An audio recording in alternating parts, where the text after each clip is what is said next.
जय हिंद साथियों। भारत का स्वतंत्रता संग्राम केवल अंग्रेजों से आजादी की लड़ाई नहीं था, बल्कि यह समाज में व्याप्त जातिवाद, छुआछूत और असमानता के खिलाफ भी एक संघर्ष था। ऊंच नीच के भेदभाव ने समाज के एक बड़े वर्ग को उनके अधिकारों से वंचित रखा था। ऐसे में डॉक्टर भीमराव अंबेडकर ने दलितों के अधिकारों के लिए एक लंबी और ऐतिहासिक लड़ाई लड़ी। इस लड़ाई का एक महत्वपूर्ण अध्याय था पूना पैक्ट, जो 24 सितंबर 1932 को हुआ और जिसने भारत की सामाजिक और राजनीतिक संरचना को हमेशा के लिए बदल दिया। 16 अगस्त 1932 को ब्रिटिश प्रधानमंत्री रामसे मैकडोनाल्ड ने कम्युनल अवार्ड की घोषणा की। यह घोषणा भारत में अल्पसंख्यकों और कमजोर वर्गों को अलग निर्वाचक मंडल देने के लिए की गई थी। दलितों को अलग निर्वाचक मंडल दिया गया।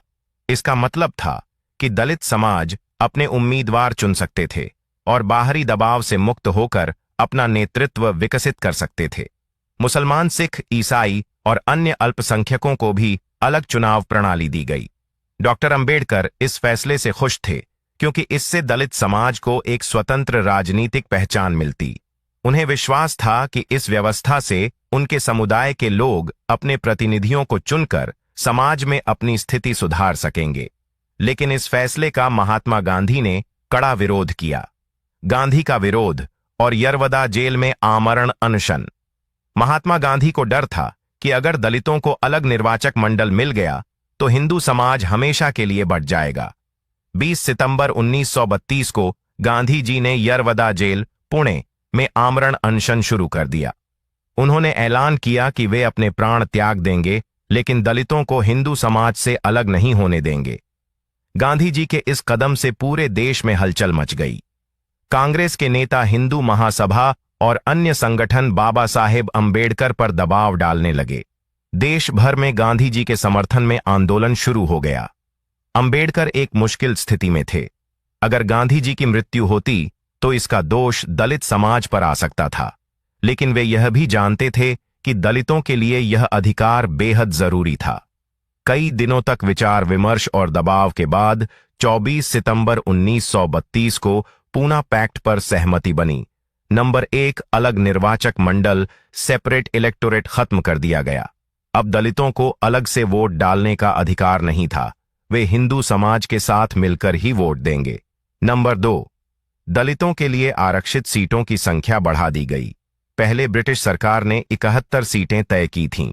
पूना पैक्ट के बाद यह संख्या 148 सीटों तक बढ़ा दी गई। नंबर 3, दलितों को शिक्षा, रोजगार और अन्य क्षेत्रों में ज्यादा अवसर देने का वादा किया गया। नंबर 4, हिंदू समाज को जाति प्रथा और छुआछूत को खत्म करने के लिए प्रयास करने की बात कही गई। गांधी जी का अनशन खत्म हो गया था। देश भर में इसे एक बड़ी जीत के रूप में देखा गया। कांग्रेस और हिंदू महासभा ने इसे हिंदू एकता की जीत बताया। डॉक्टर अंबेडकर इस समझौते से पूरी तरह संतुष्ट नहीं थे। उन्होंने बाद में कहा, मैंने गांधी जी को बचाने के लिए यह समझौता किया, लेकिन दलितों के राजनीतिक अधिकारों की बलि चढ़ा दी। वे चाहते थे कि दलितों को स्वतंत्र रूप से अपना नेतृत्व चुनने का अधिकार मिले, जो अब खत्म हो गया था। पूना पैक्ट ने आगे चलकर भारत में आरक्षण की नीति को जन्म दिया। आज जो आरक्षण व्यवस्था है वह इसी समझौते से प्रेरित है। अंबेडकर ने महसूस किया कि अगर दलित समाज को न्याय पाना है तो उन्हें शिक्षा और कानूनी अधिकार मिलने चाहिए। उन्होंने संविधान सभा में यह सुनिश्चित किया कि दलितों को राजनीतिक, शैक्षिक और सामाजिक अधिकार मिले। उन्होंने आरक्षण नीति को आगे बढ़ाया, जिससे दलितों को शिक्षा और रोजगार में अवसर मिले। अगर बाबा साहब अंबेडकर जी ने यह लड़ाई न लड़ी होती तो दलितों को कभी भी आरक्षण और अन्य अधिकार न मिलते। शिक्षा सबसे बड़ा हथियार है। बाबा साहब अंबेडकर मानते थे कि अगर हम शिक्षित होंगे तो कोई हमें दबा नहीं सकता। पूना पैक्ट ने यह दिखाया कि समाज में सभी को बराबरी का हक मिलना। पूना पैक्ट भारतीय इतिहास में एक महत्वपूर्ण मोड़ था। इससे दलितों को राजनीति में जगह तो मिली, लेकिन वे अपने अलग राजनीतिक अस्तित्व से वंचित रह गए। डॉक्टर अंबेडकर का संघर्ष हमें यह सिखाता है कि अगर हमें अपने अधिकार चाहिए तो हमें संगठित होकर संघर्ष करना होगा। जय भीम, जय भारत। और हां साथियों, आपको बाबा साहेब से जुड़ी कोई भी जानकारी चाहिए